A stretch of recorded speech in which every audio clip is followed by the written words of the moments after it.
Descubra o caminho para uma vida financeira abençoada. Você busca ser aí próspero com propósito? Então nós temos um curso para você que vai mudar a história da sua vida e ensinar você dentro da palavra de Deus como ter uma vida financeira com propósito. Ser abençoado financeiramente, ter prosperidade financeira é possível sim. Porém, Deus só prospera seus filhos com propósito. Nesse e-book você vai ter aí 11 capítulos que vão mudar a sua história. O primeiro capítulo vai ser os fundamentos bíblicos da prosperidade financeira. Segundo, o papel da fé na conquista da prosperidade. O terceiro, gerenciamento financeiro sob a luz da Bíblia. Quer saber os outros? É só clicar no primeiro link na descrição do vídeo, no primeiro comentário fixado para você aprender. Hoje nós vamos ouvir mais uma mensagem com o pastor Cláudio Duarte, uma mensagem que vai transformar a sua vida completamente. Então fique até o final desse vídeo. Tenho certeza que se você está passando por uma situação complicada, tanto esse curso quanto este vídeo vai abençoar muito sua vida. Deus abençoe e bora pro vídeo. Bom dia mais uma vez, graça e paz a todos. E você também que está conosco de forma remota aí na internet, participando conosco. Você também faz parte deste culto, deste momento. Simonton é mais que um amigo, é um irmão, é uma família preciosa demais, a família deste moço, um ministério abençoado. E eu não podia ficar de fora, até porque ele é mais velho que eu. Ele não pediu para eu vir, ele mandou eu vir, certo? Pra você ter noção, eu perguntei à minha mulher se eu deveria vir, ela falou não, e eu vim assim mesmo. Já deu para sentir que... Então eu fico muito feliz. Bom, gente, no meio de tudo isso que estamos vivendo, inevitavelmente, a igreja tem um dos papéis cada vez mais importantes, né? Primeiro porque a cada dia que passa estamos mais próximos da volta do nosso Redentor, do nosso Salvador, certo? E cada vez que passa a urgência se estende cada vez mais. Mas nesse ambiente onde o medo tomou conta, a insegurança tomou conta, né? Eu estava agora saindo do Rio de Janeiro e uma família estava indo viajar e o marido estava acalmando a esposa que estava chorando, só porque estava no aeroporto no meio de muita gente. Então, mais do que nunca, a igreja traz uma mensagem de esperança, uma mensagem que Deus continua, né, onde sempre esteve, no trono de sua glória e no controle de todas as coisas. Não foi a primeira adversidade que a humanidade enfrentou e não será a última, mas nós sairemos deste ambiente, né, vencedores, como sempre saímos, para a glória do nome do Senhor. Amém? Então, eu quero conversar um pouco com vocês da direção. Eu quero pegar um pouquinho com vocês do início da Bíblia para mostrar para vocês na mão de quem nós estamos e que tipo de informações o nosso Deus nos ofereceu para que nós pudéssemos permanecer de pé, enfrentarmos as adversidades, certo? Superarmos as crises. Eu acho que esse é um ambiente que todos nós precisamos viver no momento. E a igreja tem um papel crucial de animar você, de dizer para você, vamos embora, vamos para frente, certo? Sabemos que enfrentamos e ainda vamos enfrentar algumas baixas, é verdade. Mas eu quero compartilhar com vocês, né? Porque no princípio, né, ou seja, no Gênesis, nós vamos receber algumas direções de como nós devemos viver e como nós devemos nos comportar. Informações preciosíssimas, né? Nós temos aqui, se você tiver uma Bíblia aí, né, seria legal você abrir em Gênesis capítulo 1, verso 1. Um texto provavelmente que você já sabe de cor. Gênesis 1, verso 1. Amém? Diz assim: no princípio criou Deus os céus e a terra era sem forma e vazia, e havia trevas sobre a face do abismo. E o Espírito de Deus se movia sobre a face das águas. E disse Deus, haja luz, e houve luz. E viu Deus que a luz era boa, e fez Deus separação entre a luz e as trevas. E chamou a luz de dia, e as trevas de noite, e foi a tarde e a manhã do dia primeiro. E disse Deus, haja expansão no meio das águas, haja separação entre as águas. Feche seus olhos neste momento, feche a sua Bíblia não. Senhor nosso Deus e Pai, em nome de Jesus, continua falando conosco, usa-me como um canal de bênção, pelo poder do nome de Jesus, amém, glória a Deus, amém? Preste atenção, porque primeiro nós vamos no início descobrir quem é que nós servimos. Um Deus criador e um Deus poderoso, que é capaz de fazer do nada tudo. Quando nós olhamos o capítulo 1 e o capítulo 2 de Gênesis, o que vamos ver é Deus criando, chamando à existência as coisas que não existem como se ela já existisse. Né? Um texto exposto na carta aos Romanos, do capítulo 4, verso 17, onde diz que o Deus de Abraão chama à existência aquilo que não existe como se já existisse. Me parece que Deus está querendo dar uma sinalização logo no início de tudo. Que tipo de vida o ser humano vai precisar levar? Porque preste atenção, a fé é o firme fundamento das coisas que não se veem, mas se esperam. Quando eu vejo Deus, chamado nada, tudo, dizer que algo vai existir, chamando e haja luz, como se ela já existisse, eu vejo que me parece que Deus está criando um padrão, cujo qual nós vamos precisar viver. E que padrão é esse, pastor?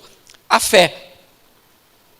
Chamar de uma forma segura e concreta aquilo que não existe, como se já existisse.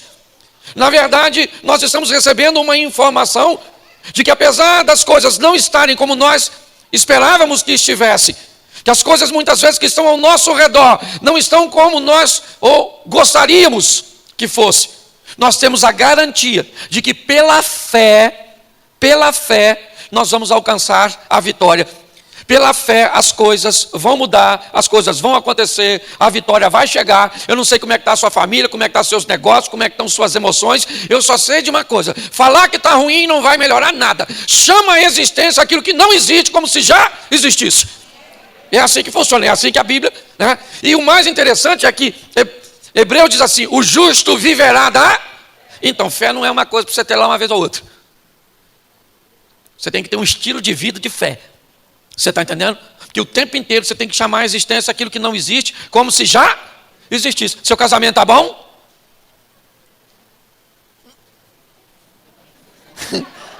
Estava falando de coisa tão boa. Eu vou começar a falar de casamento. Seu casamento, pastor, meu casamento está uma droga. Querido, desintoxica. Vai fazer um processo. De desintoxicação. Não adianta você falar que está ruim. Pastor, estou sem dinheiro. Pastor, estou triste, estou cansado, estou desanimado. Melhora? Não. Então chama a existência. A felicidade vai chegar até mim. O meu casamento vai ser o melhor casamento. Certo? Meus filhos serão os melhores filhos. Meu negócio vai prosperar como nunca prosperou. Eu vou viver uma vida de fé como nunca vivi. Começa a chamar a existência.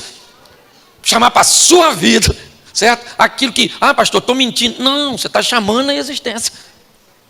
Certo? Às vezes as coisas não estão muito boas. Mas eu aprendi a não chutar contra o próprio gol. Sabe? Às vezes alguém fala: pastor, como é que está o seu casamento? Tá bom, podia ser melhor, mas podia ser pior. Mas como eu não ando para trás, eu estou indo para frente. Rapaz, minha mulher está ficando cada vez mais bonita. Isso é fé. Eu estou ficando cada vez mais rico, eu estou ficando cada vez mais crente, eu estou ficando cada vez mais saudável, mais sábio. Você tem que falar palavras, chamando à existência aquilo que ainda não... Mas é só uma questão de tempo até acontecer. Amém? É assim que funciona. O problema é que nós estamos debaixo de uma visão pessimista, né? E está todo mundo... Como é que está a situação? Vai piorar. Para tu. Aliás, eu sei que não vai melhorar para todo mundo. Mas a Bíblia diz que o Isaac andava no deserto. Plantava no deserto. E o negócio funcionava para o Isaac. O Deus de Isaac é o mesmo Deus nosso. Então, se na nossa vida o deserto vier, o deserto vai ter que nos fazer prosperar, nos fazer crescer, nos fazer vencer. Então só tem que saber quem é que eu sirvo. Um Deus que tira tudo do nada. Então se você não tem nada, é nesse ambiente que Deus gosta de trabalhar. E se tiver alguma coisa, aí Ele trabalha mais ainda. E se você desanimar, aí Ele não trabalha nada. Então você tem que ter ânimo. É o que a Bíblia está nos mostrando, a direção de um Deus que nos 2 primeiros capítulos mostra, né, o nosso estilo de vida e não um momento, mas uma trajetória de fé. Eu sou um cara hiper, ultra, mega desanimado. Você acha que eu sou assim? Claro que não. Para mim tudo está para cima. Minha mulher fala: Cláudio, você tem sangue de barata. Você não liga para nada, tu é gente boa. Eu falo: filha, na vida só tem 2 tipos de problema. E os 2 não adianta esquentar a cabeça. O primeiro é o que tem solução. Vou esquentar a cabeça para quê? Vai resolver. E o segundo, o que não tem solução. Vou esquentar a cabeça para quê? Não vai resolver. Fiquei doente. 2 coisas podem acontecer. Qual é? Uma, eu fico curado. Beleza. Outra, eu vou morrer. Beleza. Beijinho no ombro e vou embora encontrar com o meu Jesus. Mas sua mulher vai casar com outro, seu carro vai ficar tudo por aí. Dane-se. Certo? Um dia eu vou... Você tem que decidir se você é crente ou Highlander. Será que tem que cortar a sua cabeça para você morrer? Entende? Então nós precisamos entender que a nossa vida é uma vida de fé. 1000 cairão ao teu lado, 10.000 à tua direita, mas você não será atingido, apenas com os teus olhos verás o livramento que Deus tem para você. Então não perca o ânimo, não, ande mesmo. E o pior que nesse ambiente, os outros vão achar que você é doido. Hoje não pode rir, mas quando alguém fica com medo, não pode me ver, né? Mas quando alguém fica com medo perto de mim, eu começo a rir. E a máscara é maneira. Que você pode ser debochado, certo? Você pode rir dos outros. Nós estamos pregando e você pode estar fazendo um posicionamento negativo. A máscara é uma beleza, principalmente para quem tem olhos bonitos, que chegou a sua vez de brilhar. Então nós precisamos entender isso. Uma vida de fé, onde nós vamos acreditar que Deus está no controle de tudo e Ele se levantará em nosso favor. Posso ouvir um amém? Só que, se no capítulo 1 e 2 Deus se apresenta, no capítulo 3 nós vamos aprender uma coisa muito legal. E é muito importante nós conhecermos a Deus. A Bíblia diz: conhecer e prosseguir em conhecer ao Senhor. A vida do crente é de fé em fé e de glória em... Porque isso nos remete a um relacionamento crescente. A manifestação da glória de Deus amanhã será maior do que a de hoje na sua vida e na minha vida. A manifestação de fé que você vai esboçar amanhã é maior do que a de hoje, por causa da sua experiência com Deus. Amém? Isso. Então é maravilhoso nós olharmos os 2 primeiros capítulos da Bíblia e vermos a Bíblia nos apresentando o nosso Salvador, o nosso Criador, o Deus poderoso, o Deus da fé. Mas no capítulo 3, ele vai nos apresentar alguém também muito importante. Sabe quem? O nosso adversário. Porque tem gente que não se dá bem na vida e não vai, porque acredita muito em Deus, mas não acredita no Satanás. Pastor, não pode falar Satanás. Eu falo. Satanás, Satanás, Satanás. Não, você está chamando ele para perto de você. Falar o nome do diabo, não chama ele para perto de mim. Viver em desobediência a Deus é que traz o diabo para perto de mim. Você está entendendo? Então, nós precisamos entender uma coisa. Agora Deus vai nos mostrar o nosso adversário, o nosso inimigo. E saber como ele trabalha, como ele age, que armas ele vai usar contra mim e contra você, também é muito importante nessa guerra. Então, abra sua Bíblia aí. 1 Pedro capítulo 5, verso 8. Vou esperar você abrir para você ler e marcar, porque vale a pena você descobrir quem é o seu adversário. Você pensa que é sua sogra, sua esposa, seu patrão, o governo, a esquerda. Mas não é. Ainda que eles façam, às vezes, algum serviço de freelance. Por Satanás. Cuidado que você pode estar rindo de você mesmo. Agora ninguém riu. 1 Pedro 5,8, amém? Diz assim: sede sóbrio e vigiai, porque o diabo o vosso anda ao derré. Olha para mim aqui, porque isso é maravilhoso. Deus está sinalizando aqui, certo? Nós olhamos para o Gênesis 3 e vemos a manifestação do mal. Mas ao longo da Bíblia nós vamos encontrar informações preciosíssimas. E aqui vem uma. Quem é o nosso adversário? O diabo. São as pessoas? Sim ou não? Não. É o nosso adversário que anda ao... Por que ele anda ao derredor? Porque a Bíblia diz que os anjos do Senhor acampam ao seu redor, daqueles que o temem. Os anjos andam onde? E o diabo? O anjo anda onde? E o Satanás? Isso, é como se os anjos andam aqui e o Satanás aqui. Ou seja, para ele te ver, ele tem que fazer assim, ó. Porque os anjos estão nos protegendo. Os anjos do Senhor acampam ao seu redor daqueles que o temem e o livra. Só que a Bíblia diz que o diabo é o meu adversário. Isso aí. E por favor, não ache que ele é seu amiguinho, irmãozinho do mal, Luciferzinho da série. Hoje o pessoal assiste, não sei você. Bota lá na televisão, na casa dele. E liga na série Lúcifer. Tudo começou com fantasminha. Lembra do Gasparzinho? O fantasminha, camarada. Me parece que deve ter começado por ali. Hoje tem gente que é assim. Se eu falasse a palavra Lúcifer na casa que eu fui criado, eu estava usando prótese. falar não era permitido. Imagine. Por quê? Porque alguém muito esperto, em algum momento dessa história, descobriu que se colocasse o diabo bonito e maneiro, certo? Era fácil.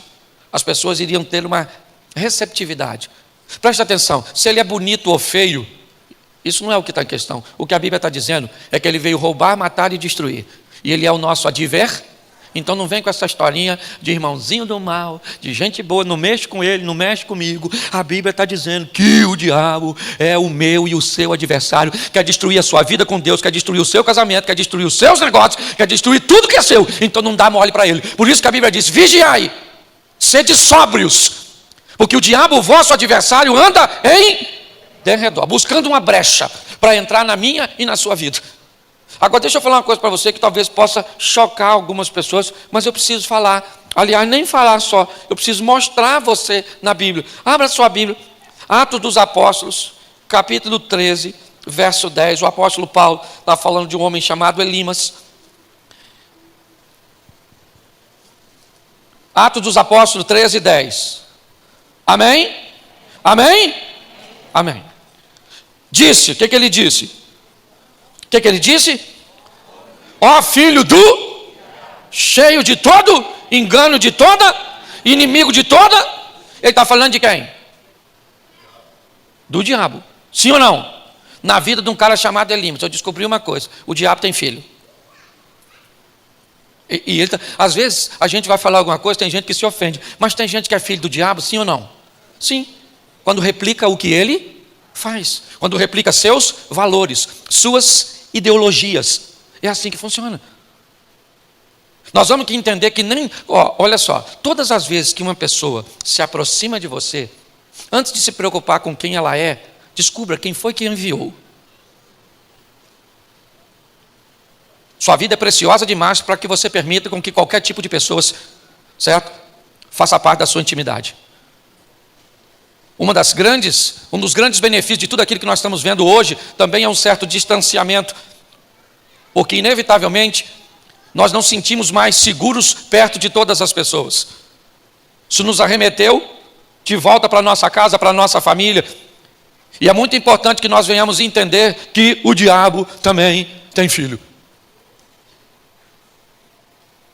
Ou seja, pessoas cujas quais ele pode usar quando quer, do jeito que quer, porque a sua prática de vida acaba definindo que tipo de paternidade ele tem. O próprio Jesus descreveu isso quando alguém estava dizendo que sua mãe e seus irmãos estavam à porta, e ele disse, quem são minha mãe, ou quem é minha mãe e meus irmãos, senão aqueles que fazem a vontade do meu Pai. Então nós definimos de quem somos filhos quando resolvemos que postura vamos tomar. É assim que funciona. Eu tenho um sítiozinho lá em Xerém, só para você entender isso, e eu gosto de cachorro, eu tenho 5 cães lá. E eu procuro tratar dos cães da melhor maneira possível, mas eu estou praticamente encostado numa floresta. Então, inevitavelmente, eu não mantenho os cães presos o tempo todo. Volta e meio, eles acabam entrando onde não deve. Certo? Eu já cansei de avisar. Às vezes eu chego de manhã, converso com eles. Vocês têm ração, comida, tudo aqui, canil. Para quê ir lá? Lá tem um filho de um diabo, umas capivaras, uns cachorros do mato, certo? Que vão atacar. Pois é, eu tenho um cachorro lá por nome Lourinho. Semana passada, Lourinho furou o cerco dos anjos e escapou para viver em ambiente do derredor. Conclusão, Lourinho está com a ferida desse tamanho. Porque um bicho que eu não sei o que é, mas deve ser um filho do diabo, atacou o Lourinho. Precisava ter atacado, sim ou não? Sim ou não? Se ele ficasse onde estava coberto, onde estava protegido, tinha acontecido? Mas ele resolveu ir lá fora. A Bíblia está nos dando um grande alerta aqui. Os anjos do Senhor acampam-se ao redor daqueles que o temem, mas ao derredor tem alguém que querendo matar, roubar e destruir. Quem é ele? O diabo, o nosso adversário, buscando uma ocasião. É isso que nós vemos. Então eu preciso conhecer a Deus, sim, mais do que tudo nessa vida, mas eu também preciso saber quem é o meu adversário. E que armas? E agora a Bíblia vai nos mostrar isso de uma forma muito clara. Algumas coisas que quando observamos, né, nós vemos as armas que o inimigo usou ainda no Éden. E que continua usando ainda hoje. Para quê? Para tirar os filhos de Deus do caminho do Senhor. Para destruir, para trazer infelicidade, para trazer separação, discórdia. E tudo isso que nós estamos vendo. Então não se engane. E volto a expor aqui. Seja extremamente seletivo de quem você permite estar perto da sua casa, perto do seu casamento, perto do seu ministério, perto dos seus negócios. Porque o diabo não está brincando de ser diabo. Ele tem agido de uma forma muito intensa para destruir as vidas e as pessoas. Mas é importante nós darmos uma olhada em algumas coisas que ele pode se aproveitar e nos distanciar de Deus. Abra sua Bíblia, por favor. Gênesis capítulo 3, verso 6. E preste atenção numa arma muito usada ao longo de toda a história, certo? Inclusive hoje, contra mim, contra você, contra os nossos filhos, contra o nosso cônjuge, contra todos. Gênesis 3, 6. Diz assim: e viu a mulher que aquela árvore era boa para se comer, e agradável aos olhos, e árvore desejável para dar entendimento. Tomou do seu fruto, comeu e deu também ao seu marido, e ele comeu com ela. Preste atenção, porque aqui nós temos uma das armas mais poderosas que o diabo vai usar contra você: o desejo proibido. A doçura em lugares que não é para nós. Sabe aquele mel na ossada do leão que Sansão se deparou? É uma coisa doce, mas num lugar proibido. Se aproveitar, e preste atenção, no que diz respeito à tentação, o serviço do diabo é personalizado. Ele traça o seu perfil, sabe aquilo que hoje as redes sociais te oferecem, o horário de postar, o público-alvo, o que eles mais gostam. Sabe aquela coisa que define que se você fizer naquele horário, causa mais impacto, mais efeito. É isso que o diabo vem fazendo ao longo, né, de todo o tempo com a humanidade. Traçando o perfil de cada um. E o que é que ele precisa usar contra você para te destruir? Não é a mesma coisa que vai usar contra o seu marido, contra o seu filho. Porque às vezes temos filhos criados no mesmo ambiente e que tomam caminho tão diferentes.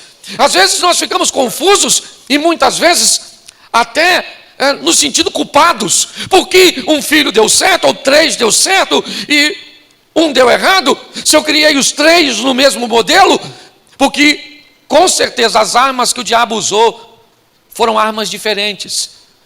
E às vezes entrou em determinados lugares onde você não estava preparado, até porque inevitavelmente a atualização do smartphone tem que ser da nossa mente. Transformar-os pela renovação da vossa mente, para que você descubra qual é a boa, perfeita e agradável. As armas do diabo vai mudando suas artimanhas, seus artifícios. É assim. Se nós não entendermos isso, nós vamos nos dar muito mal. O que Eva nutre? O desejo pelo proibido. Ela sabe que aquela árvore não deve mexer? Sim. Mas o que aquela árvore leva para Eva? Uma atração. Aquilo a atrai. O cheiro. A cor do fruto. Sabe? Imagine. O que nós estamos falando aqui é de algo proibido. Esqueça a tal da árvore.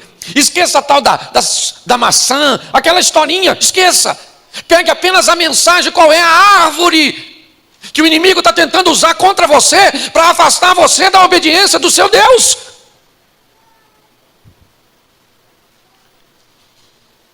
Porque o desejo proibido ainda continua lá. E diga-se de passagem, pior, cada vez menos. Menos. Sabe? Nós temos alguém para cujo qual nós podemos abrir o nosso coração para falar de nossas tentações, de nossos desejos. Ninguém vai me convencer de que Eva olhou pelo fruto, ou para o fruto, ou para a situação, como queiram, pela primeira vez foi lá e fez. Não. Ela olhou, sabia que era proibido, se sentiu desconfortável provavelmente com a situação, mas guardou para si. Passou em outra situação, olhou para aquele ambiente, sabia que ele era proibido, desejou o proibido, mas guardou para si. E todas as vezes que ela não tem com quem compartilhar, preste atenção. Aqui nós estamos olhando para um ambiente, né? Queira colocar como for, mas que Adão não tinha outra pessoa para dar atenção, era só Eva chamaram e falou assim: meu amor, querido, Adão, chega aí, filho. Estou passando perto daquela árvore. Adão, que vontade de comer. Viu aquele fruto madurinho, Adão? Aquilo deve ser bom. Ela poderia ter falado sim ou não? Sim ou não? Mas por que não falou? Porque normalmente nós ficamos muito envergonhados por nossos segredos e desejos obscuros. É ou não é? Presta atenção, homem. Tem homem aí? Levanta a mão. Só os caras que têm certeza. Isso. Presta atenção. Você é casado e lá no seu trabalho tem uma mulher daquela mulher maneira. Aquela mulher, aquela cavala. Uma dona extraordinária, sabe? E ela começa a olhar para tu, piscar assim. Colocar um papel assim na mesa. Fala sério. Se uma mulher maneira der mole para tu, isso levanta sua autoestima? Não fala nada, que sua mulher está aí. Eu não vim aqui arrumar confusão. Claro que levanta! Aquele mulherão, cheirosa, bonita. Sua mulher parece até que perdeu a visão. Nem você ela vê mais. Agora, qual de vocês chegaria em casa, chamaria sua esposa e falaria: amor, chega aí. Cara, pensa se numa mulher maneira. Lá no trabalho, tá olhando para mim, filha. Eu sou casado, eu te amo. Mas eu estou gostando. Entendeu? Qual dos homens chegaria em casa? Pode levantar a mão. Se você acha que vai continuar vivo. Chamaria sua mulher e falaria: nenhum. Por quê? Porque a mulher vai falar: cachorro, você está dando trela para aquela sirigaita. Eu já estou desconfiado de você. Então você não fala. Vai falar sim ou não? Claro que não falo. E a senhora não ri também não. Porque a senhora também olha, que a mulher é dissimulada. Olha sem nós notar. Eu já falei isso aqui. Passa uma mulher bonita, o homem olha assim, ó.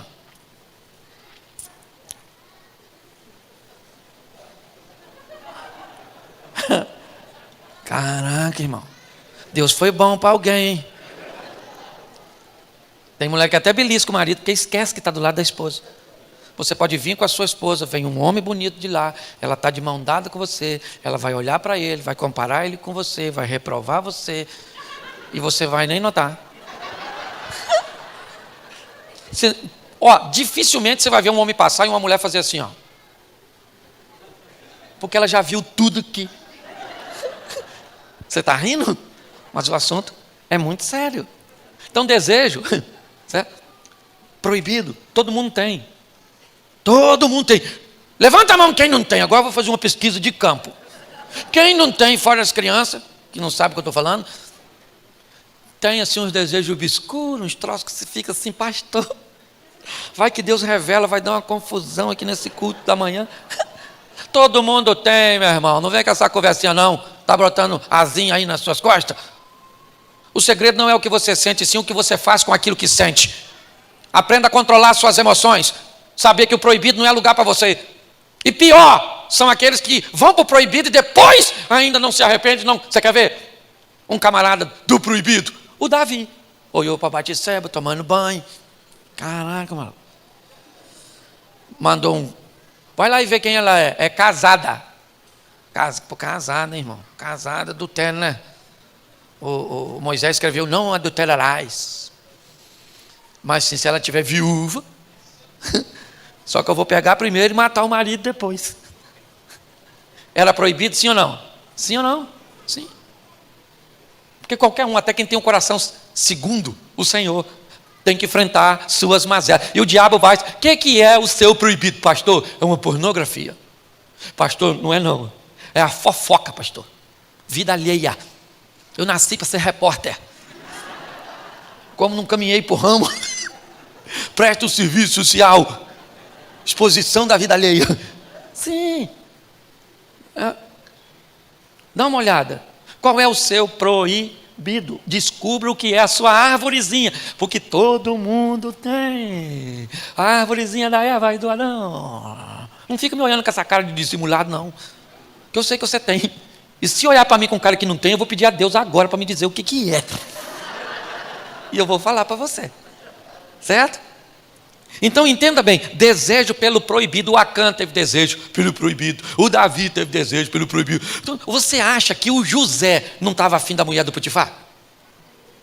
Olha só quando a mulher do Potifar dava mole para o José. Sabe o que o José falou? Ó, dona, a senhora é uma mocreia. Não gostei da senhora. Ainda não, ele falou, falar com a senhora é maneira, mas o patrão disse que eu não posso mexer. Olha só. O que ele está dizendo é, se o patrão deixasse. O que indica que havia algum tipo mas porque era proibido, precisava ser reprimido. E Deus vai te dar força para vencer o proibido, para andar numa vida de santidade, porque é na santidade que Ele vai cumprir tudo aquilo que disse na sua e na minha vida. Pastor, não dá para ser santo. Ser santo não dá, mas dá para entrar no processo de santificação, onde nós vamos melhorando a cada dia. Isso, entendeu? Nós só vamos ser santos quando recebemos um outro corpo, um outro nome. Mas até lá a gente controla.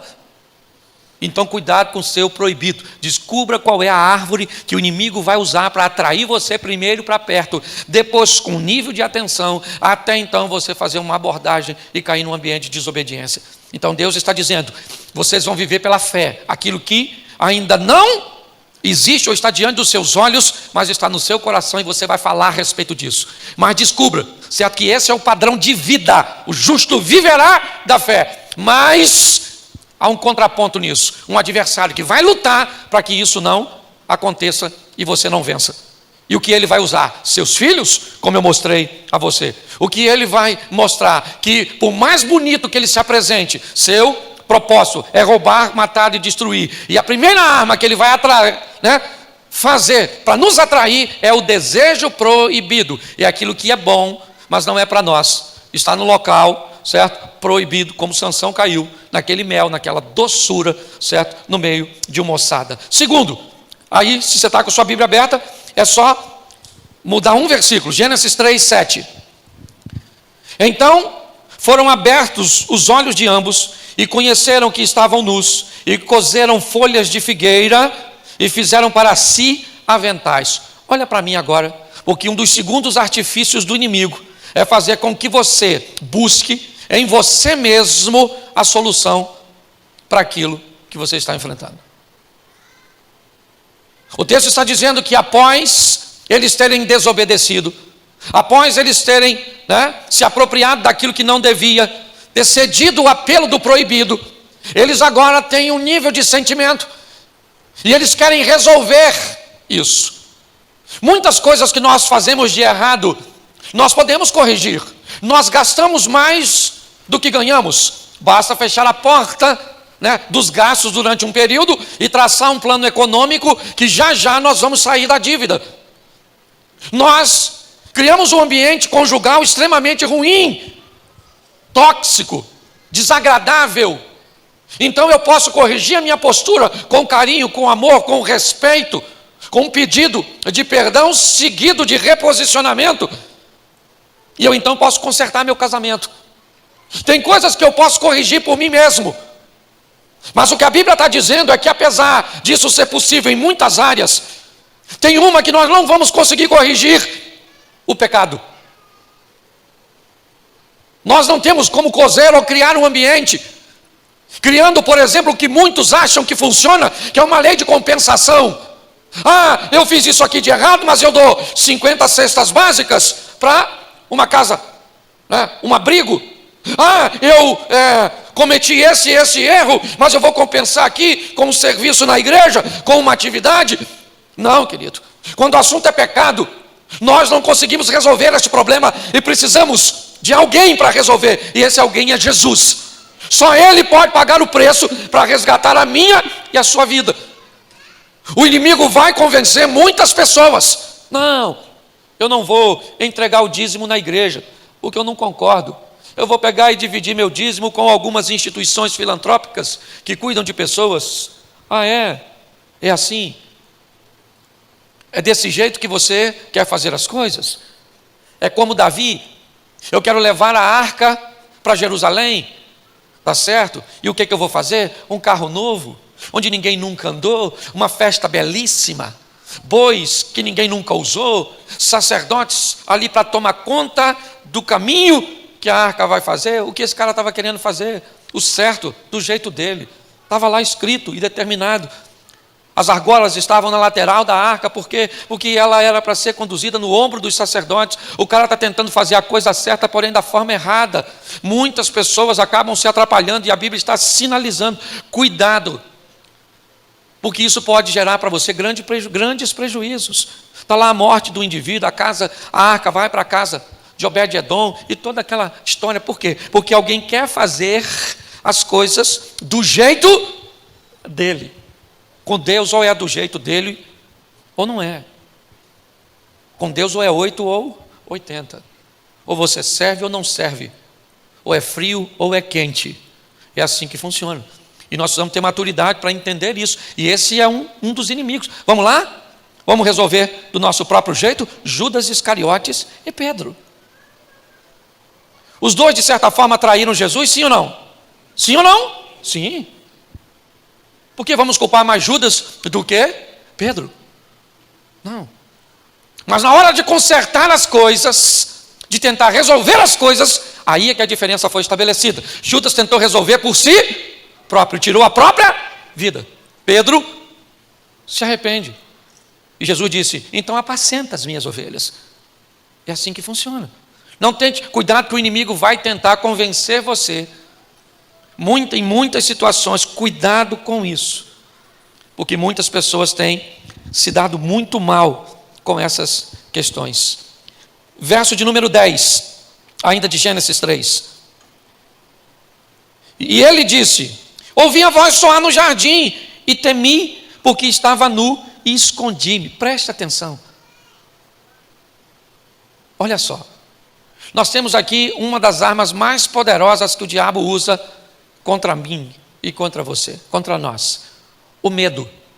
Algumas traduções até traduzem assim: Deus conversando com Adão pergunta: quem foi que te ensinou a ter medo? Não fui eu. Não fui eu que te ensinei. O medo inevitavelmente vai trazer insegurança. Muitas vezes a sensação com a qual nós estamos sozinhos.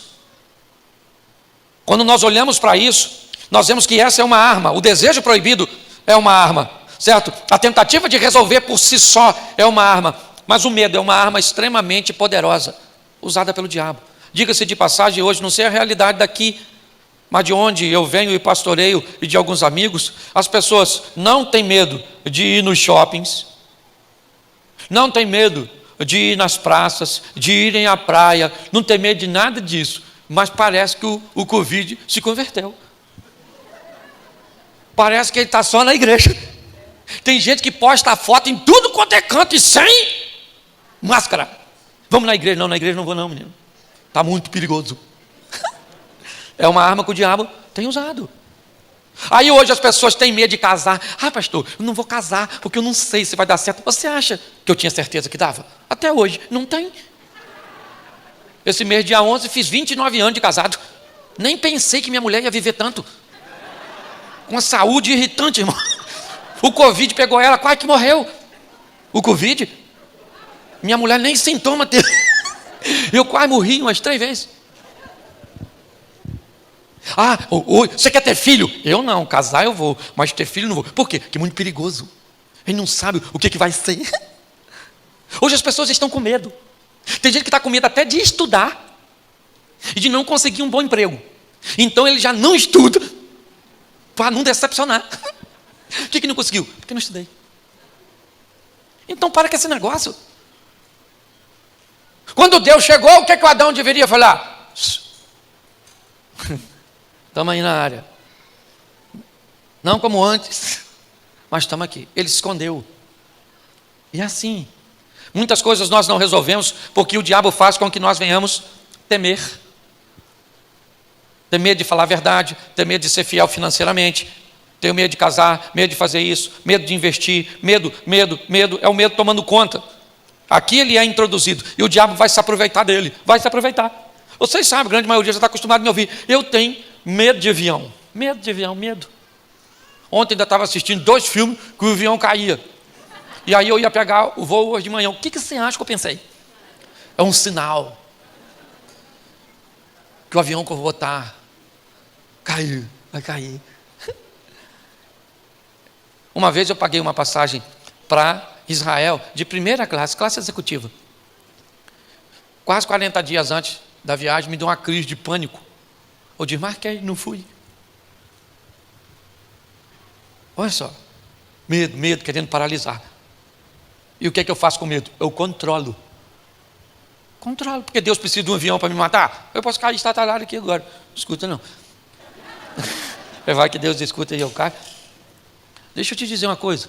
Medo, cuidado. Quem é solteiro aqui? Levanta a mão, os solteiros. Pode levantar que eu não faço brincadeirinha não. É porque tem gente que não levanta, porque eu digo, nossa, fica em pé agora que alguém vai te ver. Eu quero que você se esconda, para ninguém te ver. Solteiro, não tenha medo de casar. Casado, não tenha medo de ter filho, não tenha muito também não. Entendeu? Que esse negócio de crescer e multiplicar, vai devagar nesse negócio. Porque tem gente que vai assim, ó.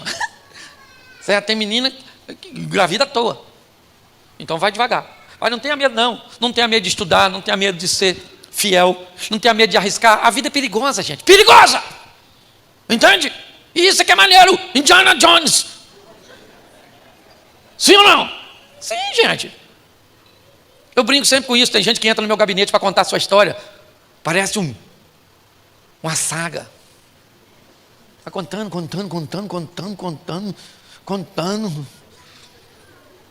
Eu vou empurrando cadeira assim para trás, assim, ó.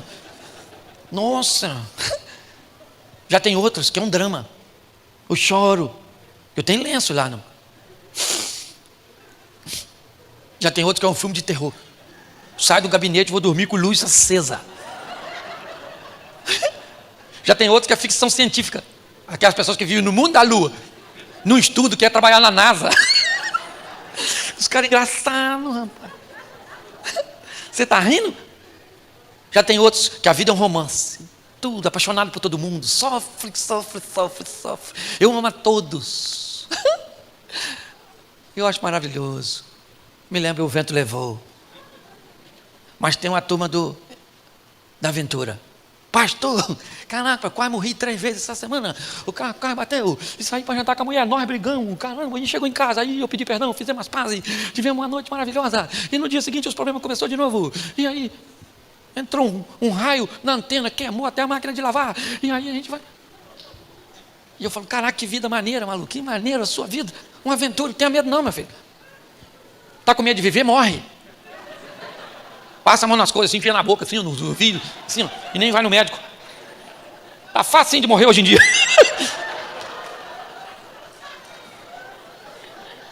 Para com esse negócio de medo. O nosso Deus é Deus de poder, amém? É isso aí, então para com essa palhaçada. Deixa eu adiantar aqui, que senão eu falo demais. Oh, meu Deus. Preste atenção nesse versículo que eu vou te dar agora.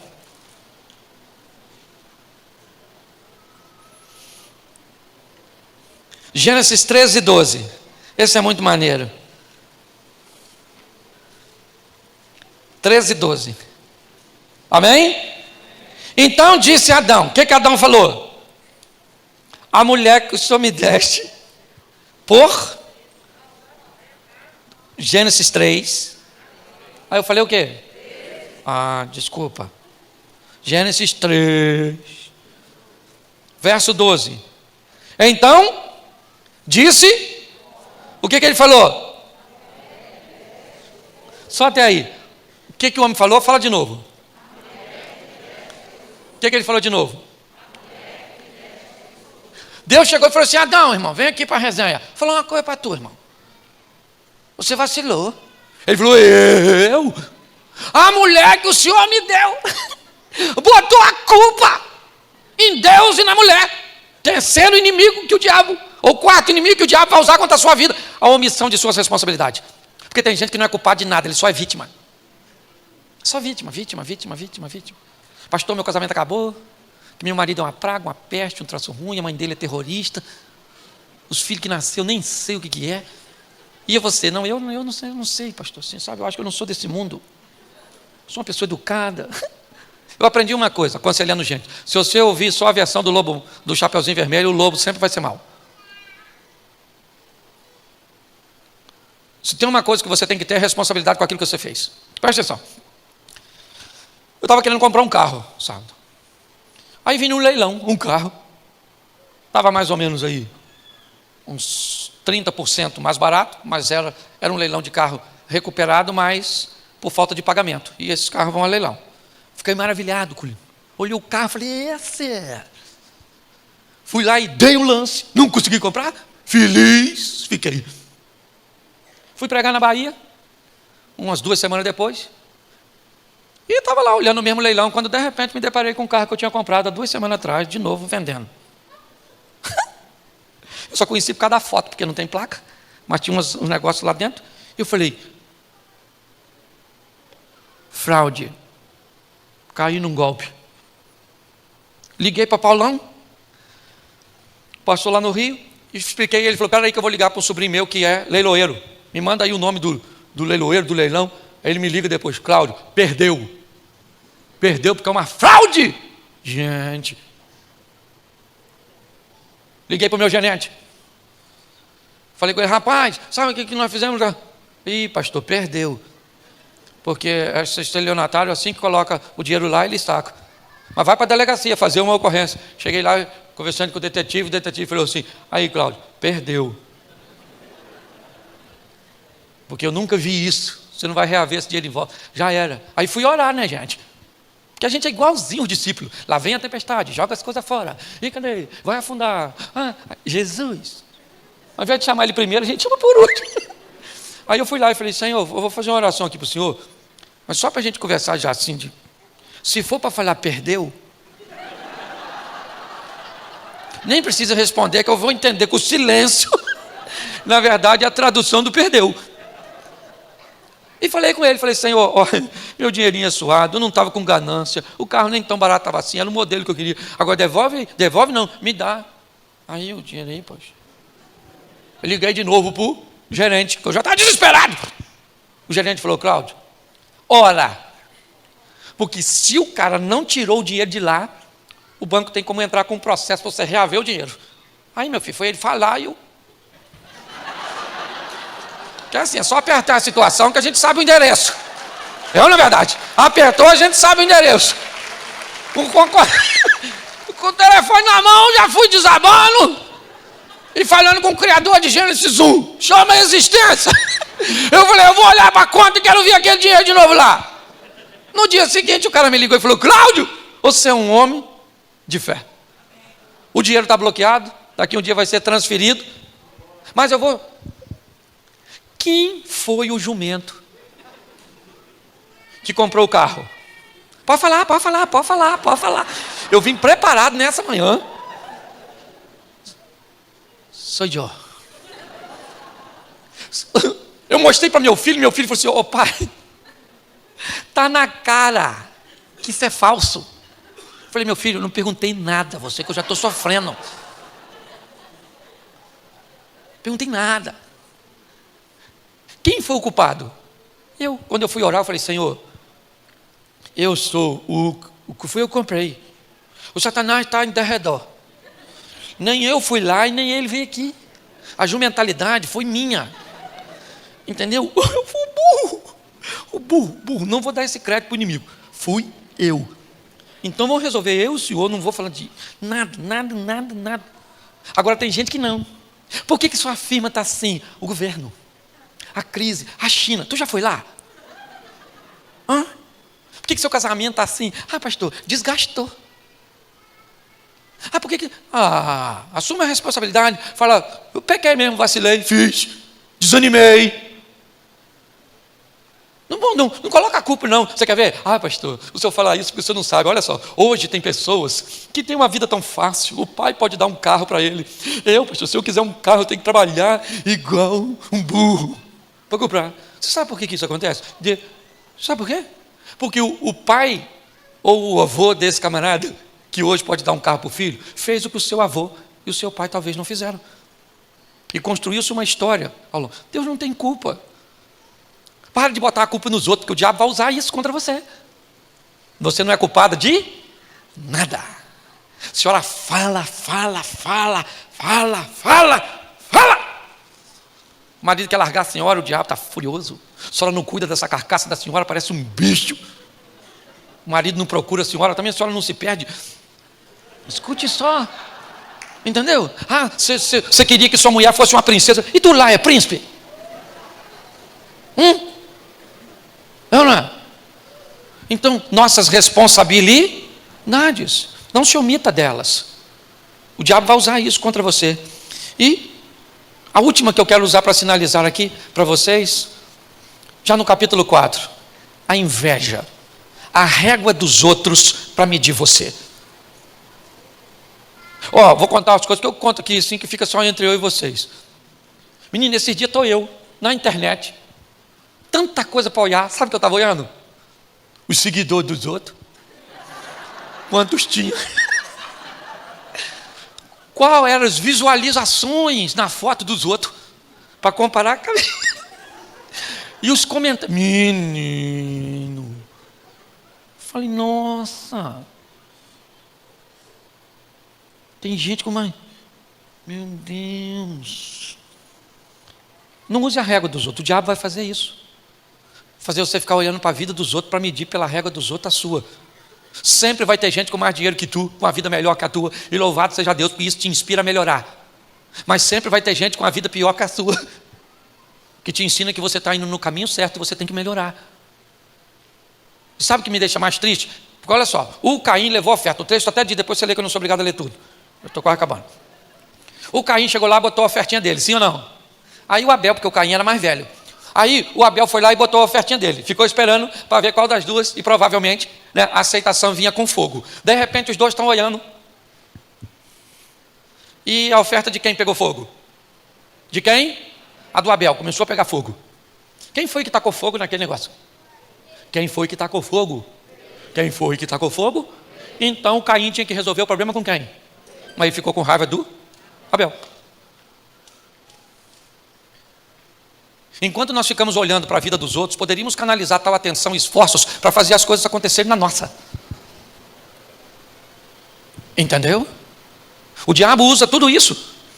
Ele usa contra mim e contra você o desejo proibido, a tentativa de resolver aquilo que nós não temos condições de resolver, o medo que nos impede de tomar decisões assertivas, certo? A omissão de responsabilidade e a inveja. São sinais que a Bíblia já está me mostrando lá no Éden, usado ao longo da história, com todos, inclusive contra mim e contra você. Então o que eu preciso saber, em primeiro lugar, o que é? Onde estão meus desejos? E principalmente aqueles que estão em lugares que eu não devo, né, permitir que ele esteja. Entender que com o meu pecado não existe lei de compensação, existe um Deus que enviou seu Filho para morrer por nós. Entender que o medo precisa ser vencido, porque senão ele irá nos neutralizar. Assumimos as nossas responsabilidades e não encará-las como fatalismo. Agora que eu fiz, já era, acabou. Não, a mulher sabia que se ela cometesse adultério, seria apedrejada. Mas na história daquela mulher, Jesus chega e entra com providência e livra. Então o seu erro foi erro? Sim. Você precisa se responsabilizar? Sim. Mas não encare com uma visão fatal, porque o Senhor pode restaurar você. E a inveja, cuidado com a vida dos outros. Eu conto uma historinha e encerro aqui. O cara que estava quebrando pedra, estava numa pedreira quebrando pedra assim, ó, e de repente passou num elefante, um príncipe que examinando as suas províncias, e ele quebrando pedra no sol quente danado, ele olhou para aquele príncipe, para aquela situação e falou com Deus: ô Senhor, eu aqui quebrando pedra e o cara andando num elefante, que vida ruim, o Senhor podia me transformar nesse príncipe. Deus transformou ele no príncipe. Ele tinha que visitar 3, 4 províncias por dia. Andava mais de 8 horas num elefante todo dia. Um sol quente batendo na cabeça dele. Ele falou assim: Senhor, esse negócio de ser príncipe não é bom não. Bom mesmo é ser o sol que queima a gente aqui. Queria ser o sol. Deus falou: então tá bom, você vai ser o sol. E ele queimava os outros, olha aqui.